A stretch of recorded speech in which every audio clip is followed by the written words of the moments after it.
ముందుగా అందరికీ మొహరం శుభాకాంక్షలు తెలియజేస్తూ ఈ 10 రోజులు సహకరించిన పోలీస్ సిబ్బందికి, రెవెన్యూ అధికారులకి, అలాగే మీడియా మిత్రులకి, అలాగే గ్రామ పెద్దలకి, ప్రజలకి, మున్సిపల్ అధికారులకి, ప్రతి ఒక్కరికి పేరు పేరున ధన్యవాదాలు తెలియజేస్తూ, ముఖ్యంగా ఈ పీర్ల పండుగ అనేది చాలా గొప్ప చరిత్ర గల పండుగ. కొన్ని సంవత్సరాల నుంచి ఇది కనుమరుగైపోయింది. ఇది మా తాత ముత్తాల కానించి వారసత్వంగా వస్తుంది.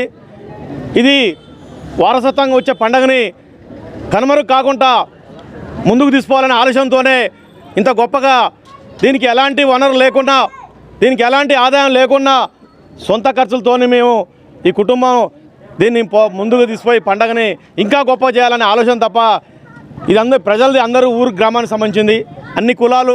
ఈ మొహరం పండుగ అందరు కలిసి ఇది చాలా గొప్ప పండుగ. పెద్దలు పీర్లని ఊళ్ళో ఊరేగింపుగా తిప్పేది ఎందుకంటే ఊళ్ళో ధూపరాజం వేయటం వల్ల ఊరికి మంచి జరుగుతుందనే ఆలోచనతోనే ఆ రోజు పెద్దలు ఊళ్ళో పీర్లని ఊళ్ళల్లో వీధులలో తిప్పడం జరిగింది. అదే ఆనవాయితీకి ఇప్పుడు కూడా అది కనుమరుగైపోయింది. అది కనుమరుగు కాకుండా మళ్ళీ కొనసాగాలనే ఆలోచనతోనే ఈ పీర్ల పండుగని గొప్పగా చేయాలనే ఆలోచనతోనే ఈ కార్యక్రమం 10 రోజులు సహకరించిన ప్రతి ఒక్కరికి పేరు పేరున ధన్యవాదాలు తెలియజేస్తూ